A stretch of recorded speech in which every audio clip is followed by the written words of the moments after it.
Sejam todos bem-vindos. Estamos aqui para mais um estudo da Escola Sabatina. Está aqui ao meu lado meu pai, irmão Orlando Borges, e estamos aqui para continuar aquele tema que estávamos tratando semana passada, né? E aqui do meu lado está o Matheus Gustavo, que é meu filho, o quarto filho. E aqui então a parte 2 já desse tema dos irmãos de Jesus. Vamos então ao verso áureo, que declara: Disseram-lhe, pois, seus irmãos, sai daqui e vai para a Judeia, para que também os teus discípulos vejam as obras que fazes. João 7, verso 3. Aqui nós vamos aprofundar bem, né, nesse tema aqui, nessa passagem específica de João 7. Então, na lição anterior, lição 6, falando sobre os irmãos de Jesus, na parte 1, agora nós estamos na parte 2, eu queria destacar um ponto muito importante. A Igreja Católica crê que Jesus, mesmo depois que nasceu de Maria, né, José não teve mais contato com ela, contato íntimo, né? E então ela ficou uma mulher pura, santa, né? Que nunca teve contato sexual. Conhecido como a virgindade perpétua de Maria. Isso, a Virgem Santíssima e tal, né? Realmente ela era uma mulher santa mesmo, né? Escolhida por Deus. Ela era virgem, conforme está lá em Isaías, né? E a virgem conceberá e dará à luz um filho. E eu sempre, quando era criança e jovem, eu não tinha prestado atenção no texto. Como que uma virgem vai conceber? Eu não matutava isso. Eu achava que era uma moça virgem que casou com um homem e teve Jesus. Isso na minha cabeça de criança, né? E também nem disso eu entendia profundamente.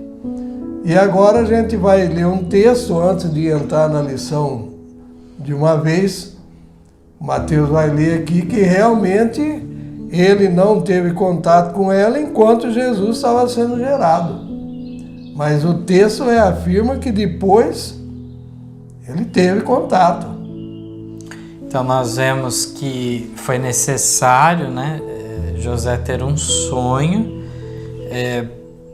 que o anjo revelava a ele que realmente Maria era fiel, não tinha havido uma desonestidade da parte dela, era real aquilo, né? Então o verso... Vamos pegar bem do verso 21 aqui em cima. 21. Que é Mateus... Capítulo 1. Capítulo 1. Vamos aqui a partir do verso 19, na realidade. Aqui fala o seguinte: Então José, seu marido, sendo justo e a não queria infamar, intentou deixá-la secretamente.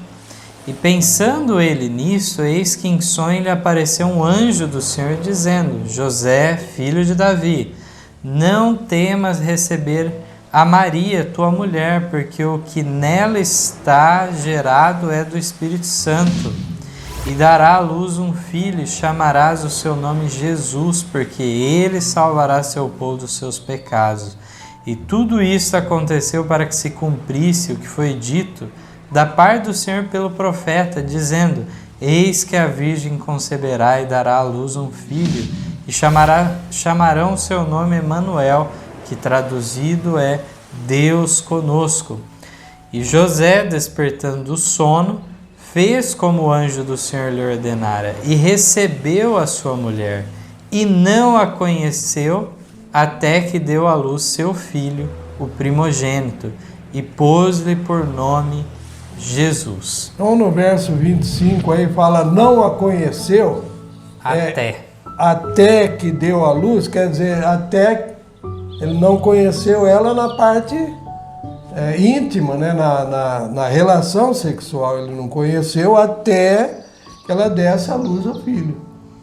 Então esse texto aí é muito bonito. E nós não sabemos quantos filhos Maria teve, né, com José.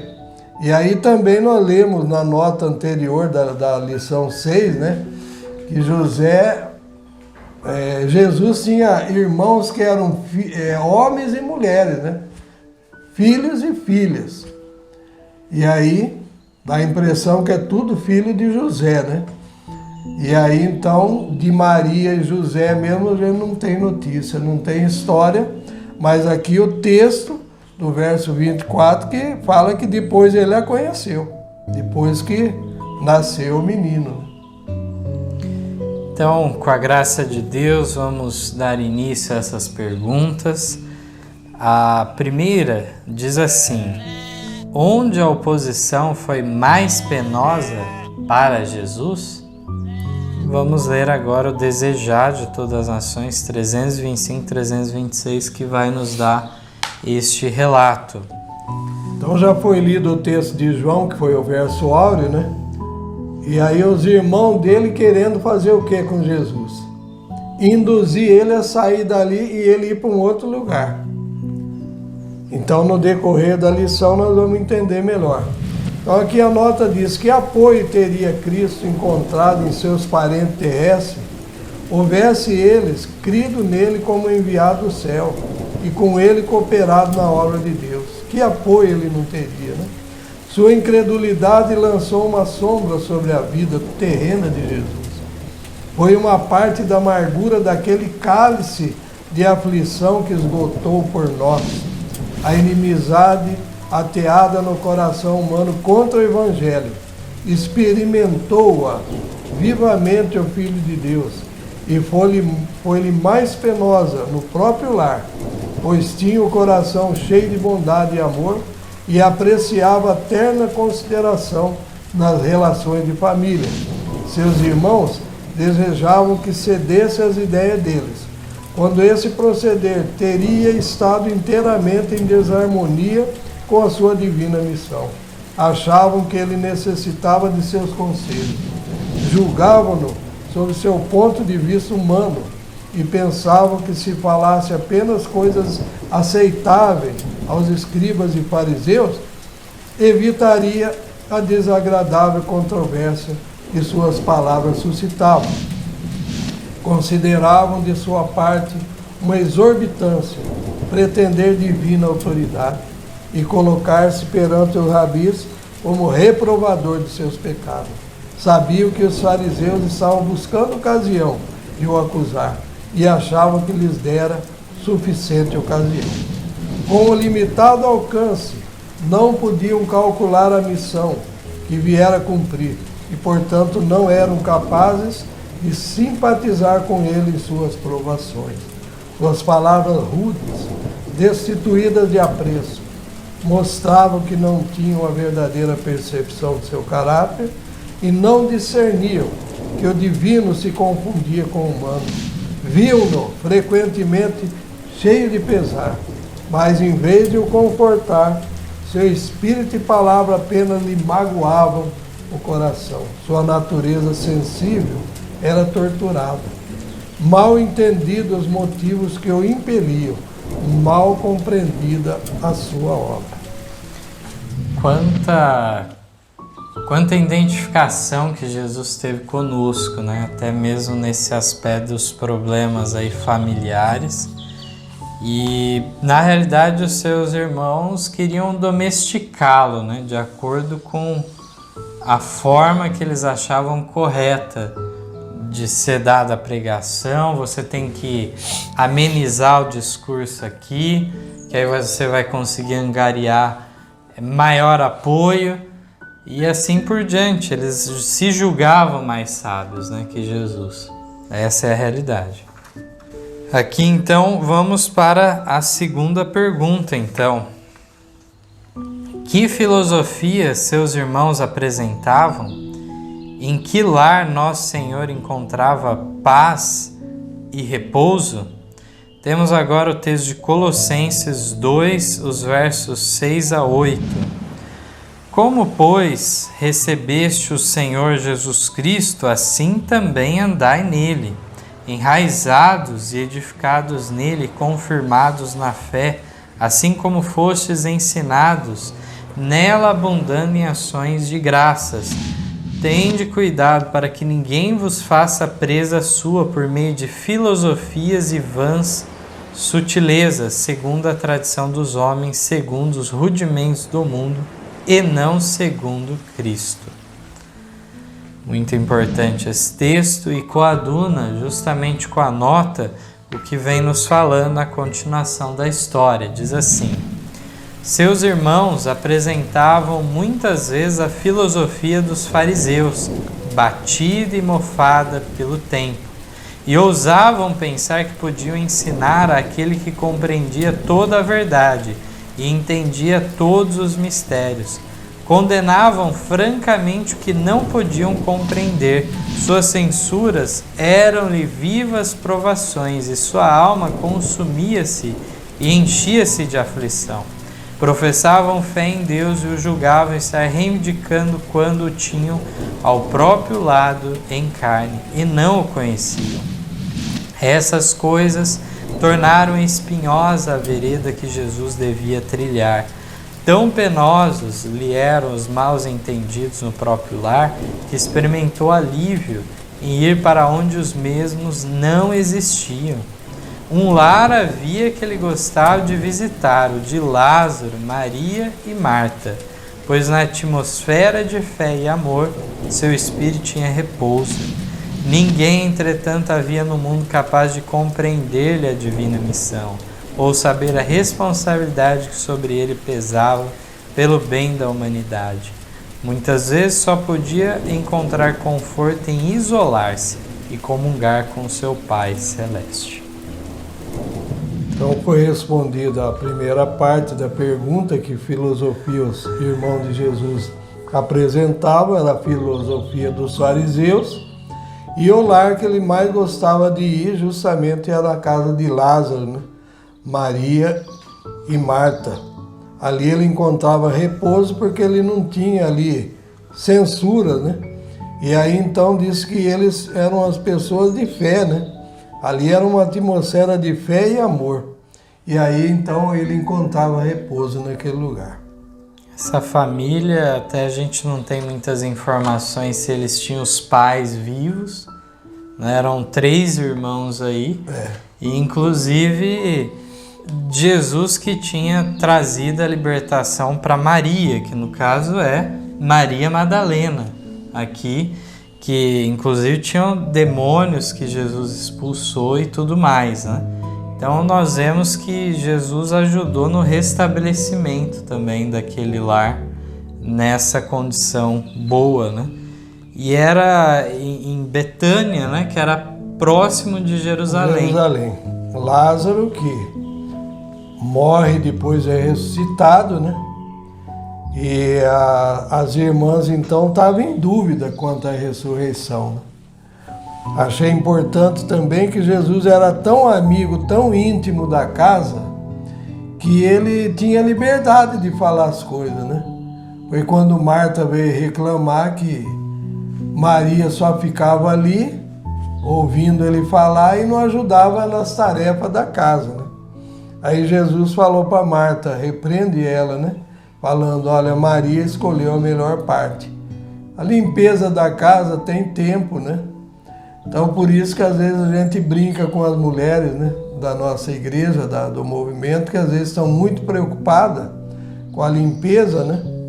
E aí muitas vezes esquece de se aprofundar mais nos estudos da palavra de Deus. Então aqui, maravilhoso esse texto, nos mostrando um pouco de conforto onde Jesus encontrava. E no caso, apesar disso tudo, diz que ninguém era capaz, né, de compreender o alcance de tudo que ele estava fazendo, a responsabilidade que sobre ele estava. Por isso que ele buscava, né, a comunhão com o Pai. Para que as mulheres não achem ruim, né, o marido também tem que ajudar na casa, na limpeza, né?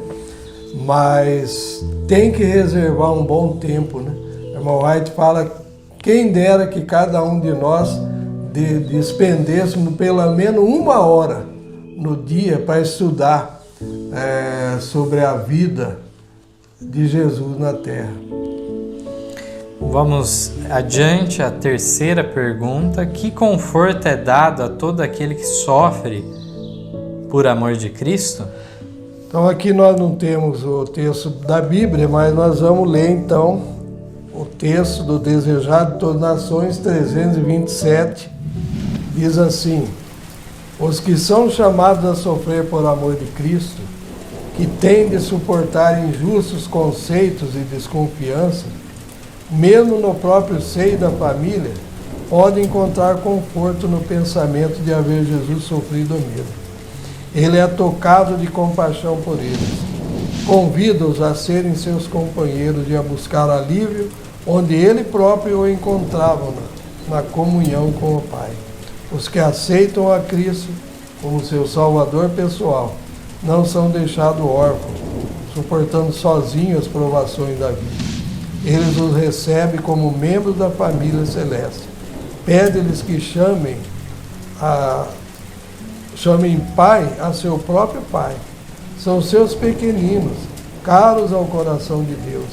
A Ele ligados por ternos e indissolúveis laços. Tem por eles inexcedível ternura, sobrepujando tanto a que nosso pai e nossa mãe sentiam por nós mesmos em nosso desamparo, como o divino ultrapassa o humano. Belíssimo texto de conforto para todos aqueles que estão na mesma condição, né? Sofrem por amor a Cristo. E aí então o amor de Cristo e a preocupação dele por nós sobrepuja, né? O amor de nosso pai e de nossa mãe. Exatamente. Vamos à quarta pergunta agora. Que outro episódio é relatado nas Escrituras sobre Jesus e seus irmãos? O que eles achavam ser um erro de sua parte e eram eles seus discípulos?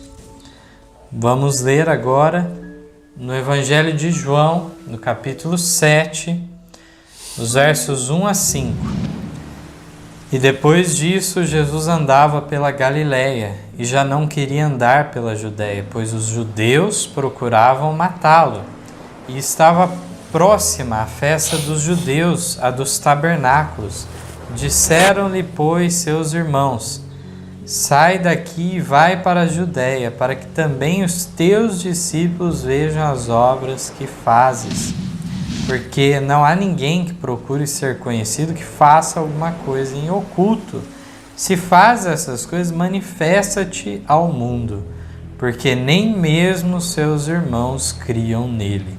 Então o evangelista termina, né, comentando que os seus irmãos não criam nele. E colocando aí a posição de mandarem Jesus, né? Você está perdendo tempo por aqui na Galiléia, você tem que ir lá no centro, né, de tudo para fazer o trabalho. Mas o verso 1 foi falando, e Jesus já não queria andar pela Judéia, pois os judeus procuravam matá-lo. Então é por isso que ele não ia lá, não era o momento ainda da morte, né? E aí os irmãos não entendiam nada desse assunto, né? E queriam atrapalhar o rumo, a trajetória dele. E aí destacaram para Jesus que estava chegando a festa dos tabernáculos. Ele devia aproveitar aquela ocasião. E nós vamos ver. Vai ter um congresso grande aí, é a hora boa, né? E nós vamos ver ao decorrer da história como que Jesus age diante disso tudo, né? Anota então agora da página 450 do Desejado. Diz assim: quando os filhos de José faziam seus preparativos para assistir à festa dos tabernáculos, viram que Cristo não dava nenhum passo que lhe indicasse a intenção de a ela assistir. Observavam-no com ansiedade. Desde a cura de Betesda, ele não concorrera mais às reuniões nacionais. Cura de quem? Do paralítico, né? Lá no tanque de Betesda. E aí ele não tinha mais participado do quê? Das reuniões nacionais. Para evitar inúteis conflitos com os chefes em Jerusalém, ele restringira seus labores à Galiléia. Seu aparente desprezo das grandes assembleias religiosas e a inimizade para com ele manifestada pelos sacerdotes e rabis eram causa de perplexidade para os que o rodeavam, mesmo os próprios discípulos e parentes, acentuaram em seus ensinos as bênçãos da obediência à lei de Deus.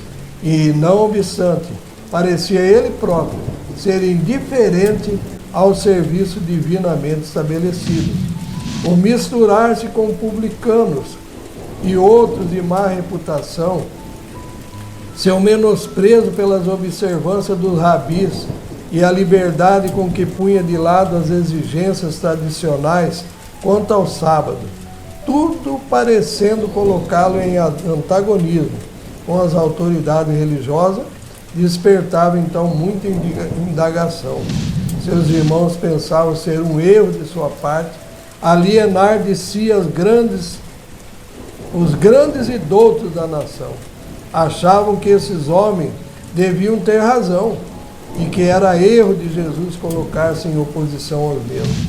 Tinham, porém, testemunhado sua vida irrepreensível, e conquanto não se classificassem entre seus discípulos, haviam sido profundamente impressionados por suas obras. A popularidade dele na Galiléia aprazia-lhes as ambições. Ainda esperavam que desse um testemunho de poder, que levasse os fariseus a ver que ele era o que pretendia ser. E seria se ele fosse o Messias, o príncipe de Israel. Nutriam esse pensamento com ufana satisfação. Que coisa, né? Nós encontramos aqui uma série de problemas que havia. Claro, eles achavam que ele estava desprezando as Assembleias Gerais, mas na realidade ele estava evitando o conflito inútil que ele teria com os líderes.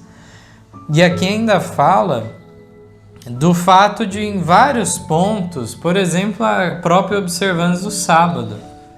Cristo, ao contrário do que muitos declaram, não era contra a correta observância do sábado, mas ele tirou aqueles excessos da tradição, pontos que não faziam parte do ordenamento divino, e isso tudo era razão para conflito, né? Assim como a associação de Cristo com publicanos e outros, que era justamente Jesus trazendo eles para uma conversão, né? Não era para eles ficarem da mesma forma, mas trazer a transformação. Além disso, eles achavam que era indispensável Jesus ter o apoio dos doutos, então, da nação. Se não houvesse este apoio destes, seria um fracasso a obra de Jesus. Então, lá na lição 6, que nós já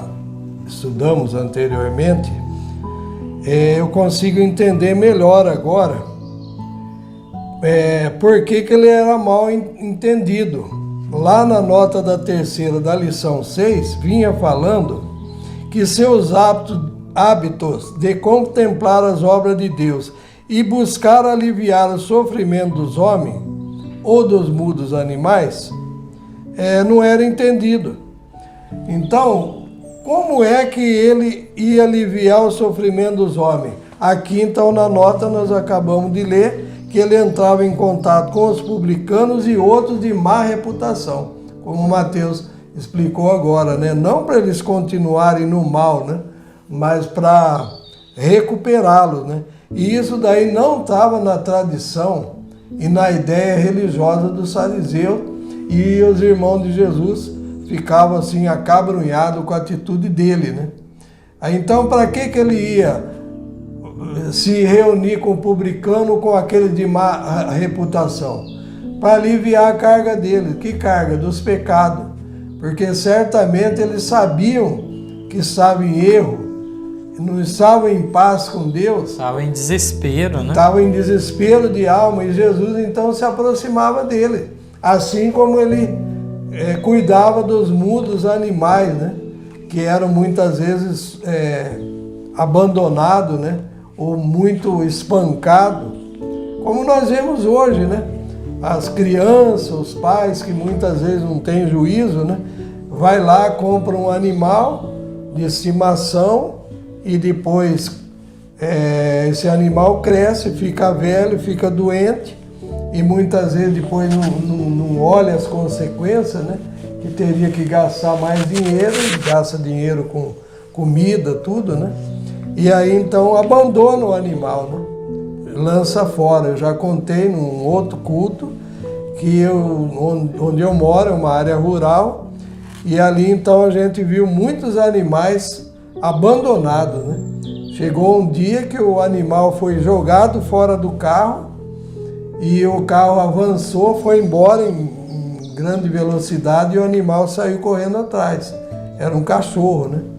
E meu genro e uma senhora que mora lá dentro onde eu moro, foi e acudiu esses animais que tinham sido abandonados. Tudo por má ideia de como que se deve ter um animal. Muitas vezes no passado os animais eram usados mais para serviço do homem, né? E eram úteis no cuidado da casa, né? Na guarda do ambiente e tudo.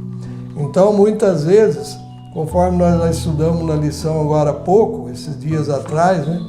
Nós muitas vezes cuidamos mais dos nossos animais e deixamos muitas vezes uma criança, uma pessoa em necessidade, sendo que poderia ser cuidado. E quando Jesus realizava cura no sábado, era um problema também. Era fazendo bem para o próximo e mesmo assim era mal visto. Assim como Jesus aí cita o exemplo. Então, para não haver uma despesa, né? Um contratempo aí com o animal que caísse no buraco, o judeu achava que poderia então resolver a situação em favor do animal, mas não por bondade pelo animal. Porque o animal, se morresse, ia dar prejuízo para ele. Então aí sim, mas para com o próximo não poderia, né? Era essa a mentalidade. E aqui ainda deixa claro que os irmãos de Jesus não se classificavam entre seus discípulos. Ainda que vissem as obras, ficassem impressionados, né? Aqui diz que realmente eles não se colocavam como seus discípulos, mas eles tinham uma certa ambição, né? De pensar o que poderiam alcançar de repente se Jesus fizesse as coisas certas do jeito que eles queriam, né? Entrasse no jogo dos fariseus, né? E aí então ele poderia ser melhor reconhecido. Quem sabe até os fariseus iam reconhecer ele como o Messias e o príncipe de Israel. Mas eles estavam batendo em ferro frio e não percebiam isso. Vamos à quinta pergunta. De que maneira manifestaram dúvida e incredulidade e por que ficaram decepcionados? Primeira parte da nota declara: tão ansiosos estavam a esse respeito que insistiram com Cristo em que fosse a Jerusalém. Sai daqui, disseram, e vai para a Judéia para que também os teus discípulos vejam as obras que fazes, porque não há ninguém que procure ser conhecido que faça alguma coisa em oculto. Se fazes essas coisas, manifesta-te ao mundo. Ellen White comenta agora o seguinte: o se manifestava dúvida e incredulidade. O que eles tinham declarado aqui? Se fazes essas coisas, manifesta-te ao mundo. Então nós estamos lendo o texto do Desejado, Todas as Ações, 450 e 451. E aí então ela comenta: o se manifestava dúvida e incredulidade, atribuíam a Cristo fraqueza e covardia. Se ele sabia ser o Messias, por que essa estranha reserva e inação? Se possuía na verdade esse poder, por que não ir ousadamente a Jerusalém e afirmar seus direitos? Por que não realizar em Jerusalém as maravilhosas obras que dele se contavam na Galileia? Não te ocultes em retiradas províncias, diziam, fazendo tuas poderosas obras em benefício de ignorantes camponeses e pescadores. Apresenta-te na capital, conquista o apoio dos sacerdotes e principais e une a nação no estabelecimento do novo reino. com certeza nesse projeto todo eles achavam que eles também tomariam uma posição de prestígio, né? Se fosse algo que favorecesse a eles também, ficariam contentes de serem associados. Pode concluir a leitura. Então aqui a continuação diz assim: os irmãos de Jesus raciocinavam, partindo do motivo egoísta tantas vezes encontrado no coração dos ambiciosos de ostentação, e esse espírito era que predominava no mundo. Escandalizavam-se, porque em vez de buscar um trono temporal, Cristo declarava ser o pão da vida. Ficaram decepcionados quando tantos de seus discípulos o abandonaram. Eles próprios desviaram-se dele para escapar à cruz, de terem de reconhecer o que suas obras revelam, que era o enviado de Deus. Então foi um baque muito grande para eles quando os 70 foram embora, né? Então os 70 também esperavam o trono temporal, os irmãos de Jesus também, e os discípulos também. Estavam mal informados do trabalho de Jesus, né? E conforme nós lemos lá na lição 6, Maria sempre titubeando, né? Entre um e outro, né? Guardava no coração as palavras, né, do anjo, tudo mais. Cria que ele era o Messias, mas ficava com o pé atrás muitas vezes. Vamos para a sexta pergunta. Como Cristo respondeu? Temos a resposta nos versos 6 a 14 aqui de João 7. Então, como Cristo respondeu quando eles deram a ideia para ele ir para a capital, se mostrar lá? Disse-lhes, pois, Jesus: ainda não é chegado o meu tempo, mas o vosso tempo sempre está pronto. O mundo não vos pode odiar, mas ele me odeia a mim, porquanto dele testifica as suas obras são más. Subi vós a esta festa. Eu não subo ainda a esta festa, porque ainda o meu tempo não está cumprido. E havendo-lhes dito isso, ficou na Galileia. Mas, quando seus irmãos já tinham subido à festa, então subiu ele também, não manifestamente, mas como em oculto. Ora, os judeus procuravam-no na festa e diziam: onde está ele? E havia grande murmuração entre a multidão a respeito dele. Diziam alguns: ele é bom. E outros diziam: não, antes engana o povo. Todavia ninguém falava dele abertamente por medo dos judeus. Mas no meio da festa subiu Jesus ao templo e ensinava. Então a sabedoria de Deus, de Jesus, está muito além dos seus irmãos, e aqui na nota nós vamos ver em detalhes essa narrativa de como que Jesus, não era uma questão, alguns podem enxergar até uma mentira da parte de Jesus aqui, né? Alguns enxergam esse aspecto. Ele entrou em contradição. Mas não é o caso. Ele não foi manifestamente, como foi dito, né? Ele foi de uma forma separada dos demais, de modo que subitamente ele surge lá agora no templo. Eu achei importante que justo no verso 6, né? Ele disse que não era chegado o tempo, mas o tempo dele, dos irmãos, estava sempre pronto. E aí o mundo não poderia odiar os irmãos de Jesus, porque ele não estava no esquema de Jesus, estava no esquema das tradições. Mas aí ele diz: o mundo odeia a mim, porquanto dele testifico que suas obras são más. Então vocês vão para a festa, eu não subo ainda. Então tem que prestar atenção em cada palavra da Bíblia, da palavra de Deus. Ele falou que não ia subir nunca. Ele não ia com eles. Ó, subir vós à festa, verso 8. Eu não subo ainda a essa festa, porque ainda o meu tempo não está cumprido. Quer dizer, não foi com eles. Vai lá vocês, ainda eu não vou. Mas depois ele foi.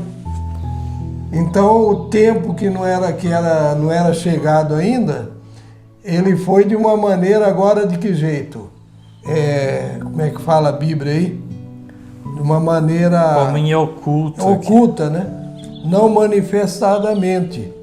Mas de repente ele pega e aparece lá, no meio da festa, mas no meio da festa subiu Jerusalém ao templo e ensinava. Pronto. Mas aonde que está o pensamento deles? A irmã White vai comentar isso. Olha que maravilha. Todo mundo estava pensando em quem? Em Jesus. Isso. Veja que maravilha. Achei importante que uns falavam que ele era bom e outros diziam não, antes engana o povo. Então, por mais verdade que você pregue hoje, no nosso tempo, com tanta revolução louca, doutrinária, falsa, você sempre vai ser taxado como enganador. Se Jesus foi chamado de enganador, imagina o povo de Deus pregando as santas verdades. Por isso que Jesus falou, eu não vim trazer paz, mas eu vim trazer a espada. Mas a nota vai complementar mais. Esse texto primeiro está no manuscrito 33 de 1911, mas também está no quinto comentário bíblico, página 1135. Esse é o primeiro texto. Os irmãos aqui mencionados eram os filhos de José, e suas palavras foram ditas com ironia. Olha bem a palavra. Era muito dolorosa para Cristo que seus parentes mais próximos não entendessem sua missão e apoiassem as ideias sugeridas pelos inimigos dele. Mas o Salvador não respondeu ao cruel sarcasmo com palavras da mesma natureza. Compadeceu-se da ignorância espiritual de seus irmãos e ansiou dar-lhes uma compreensão clara de sua missão. Agora nós vamos terminar a leitura com o texto desejado 451. Seus irmãos lhe haviam falado em tom de autoridade, ditando o caminho que devia seguir. Ele lhes devolveu a censura, classificando-os não com seus abnegados discípulos, mas com o mundo. O mundo não vos pode aborrecer, disse ele, mas ele aborrece a mim, porquanto dele testifico que as suas obras são más. João 7,7. O mundo não aborrece os que lhe se assemelham no espírito, louva-os como seus. O mundo, para Cristo, não era um lugar de comunidade nem engrandecimento do próprio eu. Ele não estava à espreita da oportunidade de tomar seu poder e glória. O mundo não lhe oferecia esse prêmio, era simplesmente o lugar a que seu Pai o enviara. Ele fora dado pela vida do mundo para executar o grande plano da redenção. Estava realizando sua obra em favor da raça caída, mas não devia ser presunçoso, nem se precipitar no perigo, nem apressar a crise. Cada acontecimento em sua obra tinha sua hora determinada. Cumpria-lhe esperar pacientemente. Sabia que havia de ser objeto do ódio do mundo. Sabia que sua obra lhe traria em resultado a morte, mas expor-se antecipadamente não seria vontade de seu Pai. Então, mesmo Jesus, temos até aquela passagem lá em Nazaré mesmo, né? Que uma multidão quer já dar cabo de Jesus e de uma maneira lá miraculosa ele se oculta das pessoas, né? Então, isso no início do ministério. Então, sempre havia esse perigo, a vida dele em perigo. E quanto mais agora, onde os sacerdotes já o conheciam, já queriam prendê-lo e matá-lo, era conhecido por todos, e aqui diz o povo está dividido, né? Alguns favoreciam a Cristo, outros não. Mas as pessoas temiam, aqui diz, falar abertamente de Jesus. Que tinha medo dos judeus. Medo deles. Mas aí então nós vemos como que deve ter sido uma alegria para muitos, de repente Jesus aparecer lá no meio da festa, no templo e começar a ensinar. Então às vezes nós não estamos entendendo a profundidade disso, mas na leitura aqui me veio algo na mente. Se Jesus ficasse só lá no meio da multidão, quando ele foi depois dos irmãos dele, ele poderia ser preso de uma maneira sorrateira também, e ele não teria saída. Mas quando ele aparece de súbito, lá no meio da festa, ele foi no templo e começou a ensinar, seria muito difícil para o sacerdote agora pegar ele lá dentro do templo e prender. Ia dar muito na cara. Então Jesus usou uma sabedoria maravilhosa ali, porque aí ia ficar destacado a maldade dos homens, da nação, da maldade do ministério judaico ali. Então, que jeito que eles depois conseguiram prender Jesus? Se os irmãos forem estudar lá no fim do Evangelho, vem falando que foi lá quando ele estava orando lá no monte. E quem foi entregar ele? Foi Judas, né? Aquele que eu beijar primeiro. Então, ele sempre procurava fazer sorrateiramente. Se Jesus fica só no meio da multidão e algum descobrisse que ele estava ali, eles iam arrumar um jeito de distrair a multidão e raptá-lo. Agora, lá dentro do templo, ia dar muito na cara, ia ser muito destacado a maldade dele. Pelo menos é isso que me veio na mente. Eles realmente tinham intenção de em oculto aprisionar, inclusive, se nós formos ler em relação ao fato de Jesus ter sido aprisionado na Páscoa, não era o plano original. Não era o plano. E isso daí foi por conta que Judas aparece, se oferecendo para entregá-lo. Se oferece para entregar, eles iam deixar passar a festa. Exatamente. Porque aí ia dar muito destaque, né? Mas assim mesmo, os irmãos vejam bem ali diante dos tribunais, né? Foi tudo de madrugada. Sim. Não foi assim abertamente, só de manhã que foi então dado mais destaque, né, para a questão. Ali quando o próprio Pilatos, né, põe ali Barrabás e manda eles escolherem. E o sacerdote começa a gritar, né? Escolher Barrabás para ser livre e não Jesus, né? Mas aí o julgamento já estava feito. O julgamento do Sinédrio, inclusive, na madrugada não chamaram nem Nicodemos, nem José de Arimateia. Nós já falamos sobre isso numa outra lição, Mateus sempre lembra desse ponto, porque Nicodemos e José de Arimateia iam barrar a maldade deles. Aí eles fizeram de uma maneira sorrateira também uma reunião rápida, uma comissão de madrugada, muitas vezes como é feito no Congresso, aqui, principalmente no Brasil, né? Aprova leis assim sorrateiramente de madrugada, sem o povo estar sabendo, sem dar tempo de pesquisar, de se aprofundar nela. Outra coisa também, existe lei nos países, a maior parte dos países democráticos, que não pode prender uma pessoa de madrugada.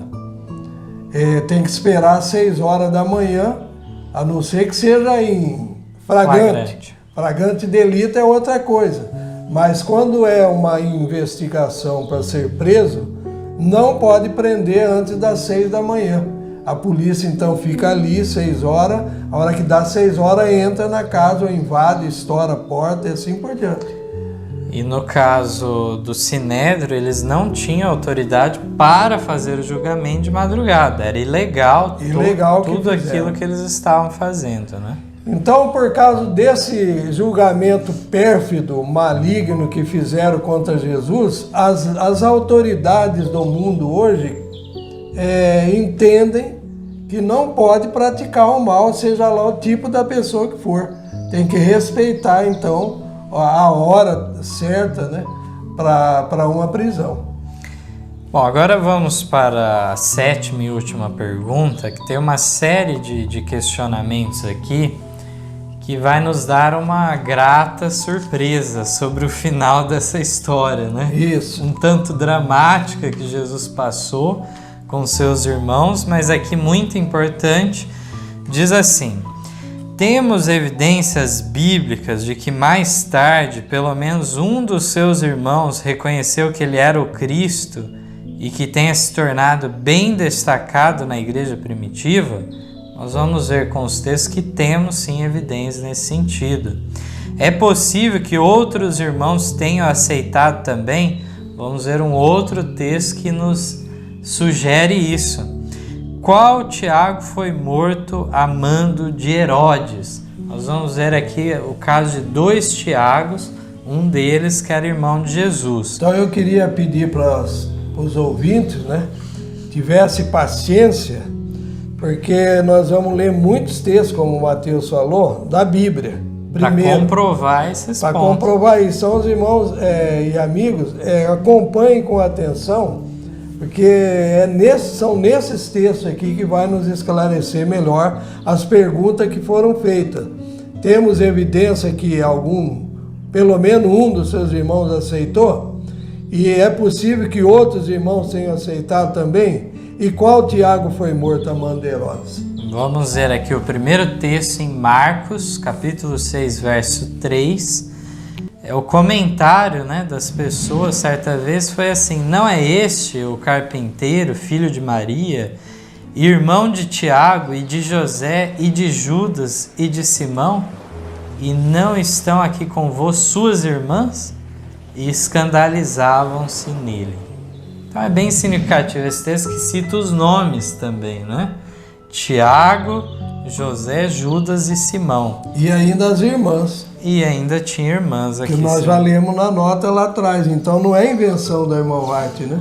Está na Bíblia também. Exatamente. E agora o texto de Atos, nós vamos ver uma cena logo após a ascensão de Cristo ao céu.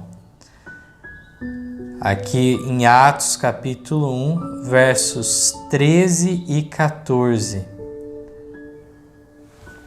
Aqui vemos o seguinte: e entrando subiram ao cenáculo, onde habitavam Pedro e Tiago, João e André, Filipe e Tomé, Bartolomeu e Mateus, Tiago, filho de Alfeu, Simão o Zelote, Judas, irmão de Tiago. Todos estes perseveraram unanimemente em oração e súplicas com as mulheres e Maria, mãe de Jesus, e com seus irmãos. Olha aí. Então esse é um dos textos mais claros que indicam não só mas vários dos seus irmãos, não sabemos se todos, né, se converteram por fim, estavam juntos os discípulos, junto com Maria. Isso aqui já depois da ressurreição de Cristo e a ascensão dele ao céu. E aí, entre esses irmãos aí, que Maria, mãe de Jesus, e com seus irmãos, podia ser irmão nascido de José com Maria também. Também. Ninguém sabe, né? Mas aqui fala que esse Judas aqui era irmão de Tiago, né? Aliás...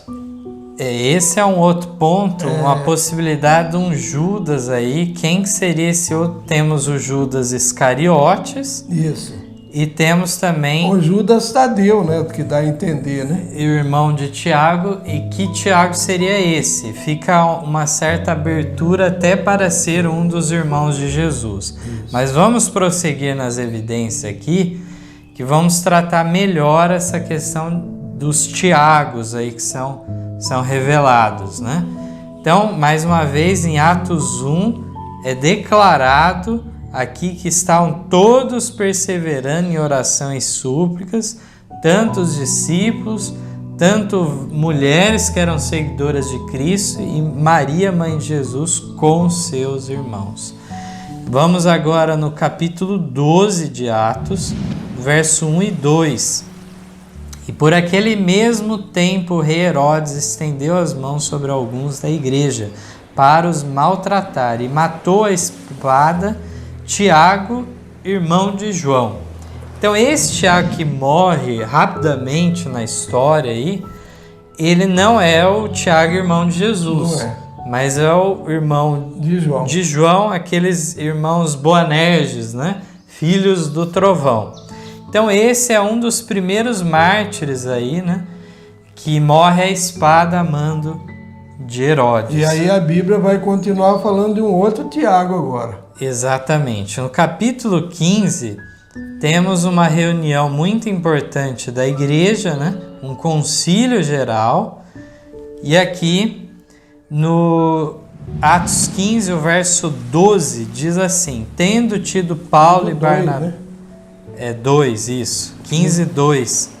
Tendo tido Paulo e Barnabé não pequena discussão e contenda contra eles, resolveu-se que Paulo e Barnabé e alguns outros dentre eles subissem a Jerusalém, aos apóstolos e aos anciãos, sobre aquela questão. Então, se juntou toda a liderança, os delegados da igreja, os apóstolos de todas as regiões. O verso 13 diz assim: e havendo-se eles calado, respondeu Tiago, dizendo: homens, irmãos, ouvi-me. Então nós temos o relato, vamos ver até aqui na nota, de um Tiago que presidiu aquele concílio. Tiago presidiu. Concílio geral. Não era aquele Tiago que morreu na mão de Herodes lá atrás. E um outro fato curioso desse Tiago é que ele não é citado filho de quem, nada. Simplesmente fala Tiago, sem maiores explicações. O capítulo 21 agora... De Atos ainda, traz um outro relato. 17 e 18. Capítulo 21, versos 17 e 18. E logo que chegamos a Jerusalém, os irmãos nos receberam de muito boa vontade. E no dia seguinte, Paulo entrou conosco em casa de Tiago, e todos os anciãos vieram ali. Então esse Tiago também residia em Jerusalém, né? Esse é um outro fato que nós vemos aqui, sempre destacado. E agora os versos 23 e 24.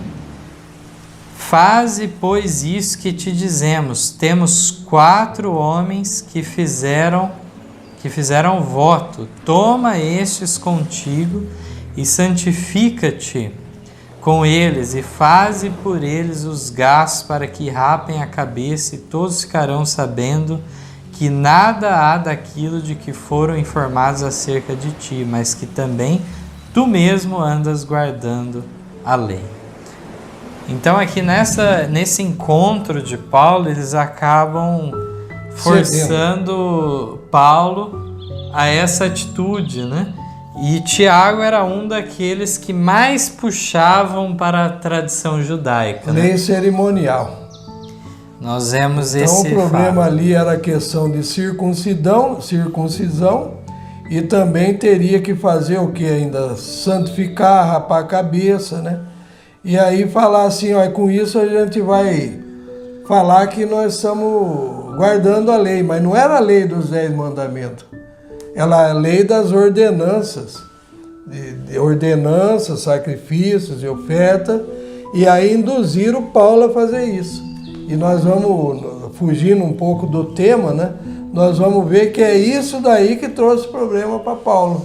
Ele foi aceitar o conselho dos anciãos, dos mais idosos, ou mais destacados da igreja, né?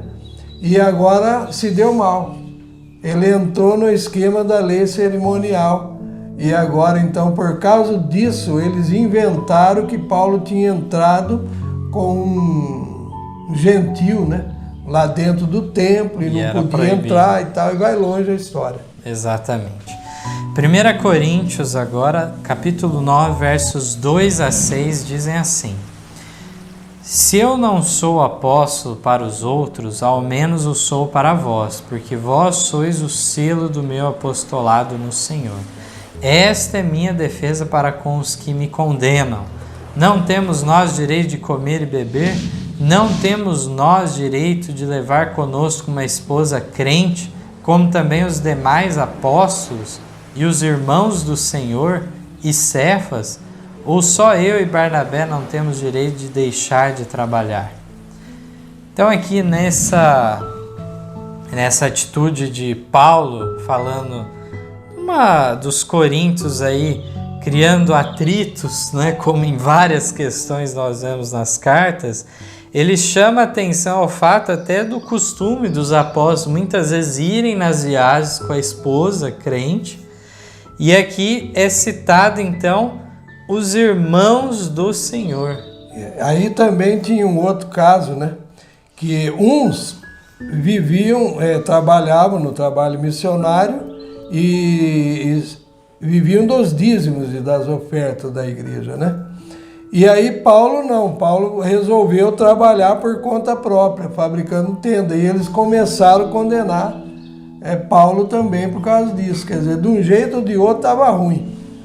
E então aqui o destaque que o Mateus quis trazer, que ele disse assim: não temos nós direito de levar conosco uma esposa crente, como também os demais apóstolos e os irmãos do Senhor e Cefas.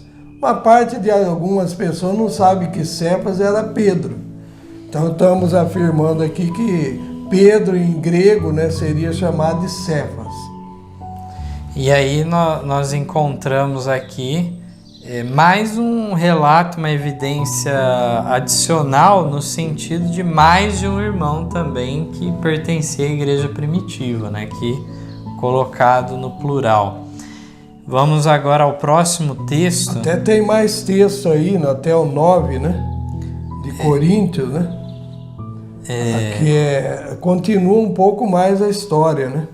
Isso, Você mas aí parado. é o capítulo 15 agora que vai trazer o adicional. É o 15, o 3 e o 9. Isso. Desculpa. Aqui então diz assim: porque primeiramente vos entreguei o que também recebi, que Cristo morreu por nossos pecados, segundo as Escrituras, que foi sepultado e que ressuscitou o terceiro dia, segundo as Escrituras, e que foi visto por Cefas, e depois pelos 12, depois foi visto uma vez por mais de 500 irmãos, dos quais vive ainda a maior parte, mas alguns já dormem também. Depois foi visto por Tiago, depois por todos os apóstolos, e por derradeiro de todos me apareceu também a mim como a um nascido fora de tempo, porque eu sou o menor dos apóstolos, que não sou digno de ser chamado apóstolo, pois que persegui a igreja de Deus. Então aqui tem uma lista maravilhosa de como foi o alcance abrangente, né, da ressurreição de Cristo se manifestando a muitas pessoas, a mais de 500 irmãos, né? E aí destaca alguns, né? Os 12, Cefas, que é Pedro, e aí fala depois foi visto por Tiago. E mais uma vez a gente vê esse personagem que eu falo que é um personagem misterioso, no sentido que não há dado nenhum a mais, só fala Tiago e ponto. Agora vamos às evidências finais em Gálatas, capítulo 1, verso 18 e 19. Depois, passado 3 anos, fui a Jerusalém para ver a Pedro e fiquei com ele 15 dias. E não via nenhum outro dos apóstolos senão a Tiago, irmão do Senhor. Então, agora reforçou. Agora reforçou. Nós vemos que é o único que coaduna com todas as outras passagens que a gente foi vendo, né? Coaduna justamente com esse. Depois da conversão de Paulo, ele ficou um tempo lá na Arábia, né? E por fim, quando ele retorna para o meio dos judeus, ele então encontra Pedro e Tiago, irmão do Senhor, e mais nenhum dos apóstolos. Queria lembrar que no texto anterior fala que na ressurreição de Jesus ele foi visto por Cefas, que é Pedro, e também pelos 12, e depois pelos 12. Então é 13 apóstolos que Jesus tinha? Não. É que Jesus aparece para Pedro, numa ocasião, e depois encontra com os 12 com Pedro junto. É isso, é muito fácil de entender, né? Mas se alguém quiser arrumar confusão, conversa, tem jeito. Agora eu quero ver, refutar esse texto aí, né? Esse Tiago acaba Paulo reforçando, que é o irmão do Senhor. E agora em Gálatas 2:9, Paulo dá um destaque realmente, dizendo: e conhecendo Tiago, Cefas e João, que eram considerados como as colunas, a graça que me havia sido dada, deram-nos as destras em comunhão comigo e com Barnabé, para que nós fôssemos aos gentios e eles à circuncisão. Então, 3 colunas da igreja aqui, ele coloca como grandes líderes, né, da igreja, Tiago, Cefas e João. E como nós vimos, aquele Tiago, irmão de João, ele não perdurou por muito tempo, ele é mártir logo cedo. Logo de começo. Então não é esse irmão de João que está falando, mas justamente o irmão de Jesus. E aqui. aí essas colunas aí que Paulo vem falando aos Gálatas, escreve para eles contando a história, deram o quê? A desça para ele em comunhão. O que é? Deu a mão direita, estendeu a mão para ele e falou, agora você é um dos nossos. É isso que quis dizer aí. E eles iriam continuar trabalhando pelos judeus, enquanto que Paulo e Barnabé iam com os gentios. Gentios. Maravilhoso. Um texto que deixa a gente muito animado, né? E agradecido pelas mensagens que o Senhor tem nos trazido. E aí, em complemento aqui apenas, né? A Bíblia já nos trouxe o suficiente sobre esse tema para comprovarmos as perguntas aqui que foram feitas, né? Tivemos Tiago, irmão de Jesus, um líder destacado na igreja. Também vemos que outros irmãos aceitaram a fé. Estava junto com Maria. Estavam com eles, né? E aqui nós vemos alguns textos da irmã White, do Atos Apóstolos, da página 165, também da 194, 195 e por fim da 405, alguns trechos em complemento. Eu vou ler aqui as 2 primeiros, depois o meu pai conclui. Entre os apóstolos que se empenhavam nesse trabalho, referente a evangelizar em Jerusalém, encontravam-se preeminentemente Pedro, Tiago e João, os quais estavam convictos de que Deus os havia indicado para pregarem a Cristo entre os seus compatriotas. Eles entendiam que a missão deles era essa, né? Pelos judeus mesmo. No próximo texto diz, Tiago presidiu ao concílio, aquele relatado em Atos 15. Nesta ocasião, parece ter sido escolhido Tiago para anunciar a decisão tomada pelo concílio. Diga-se de passagem, né? Esse é um ponto importante. Tiago presidiu, ele dá a palavra final, mas não quer dizer que era da ideia dele. De ideia, como um papa, né? Chegou ou como um presidente de uma conferência geral, né? Ele chegou e justamente leu a resolução ou declarou a resolução final de todos. Se a gente lê na Bíblia, no Espírito de Profecia, principalmente no livro Atos dos Apóstolos, a gente vê ali que vieram delegados de várias partes onde tinha chegado a mensagem, vieram delegados e ali os delegados reunidos é que chegaram nesse ponto e Tiago, dirigindo a reunião, consolidou aquela decisão, né? Deu o parecer final, né? A leitura final diz assim no Atos dos Apóstolos 405.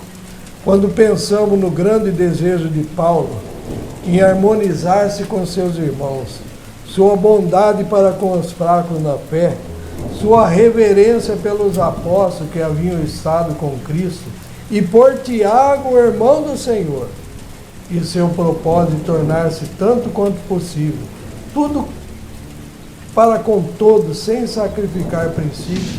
Quando pensamos em tudo isso, surpreende menos que ele tenha sido constrangido a se desviar do caminho firme e decidido que até aí seguira.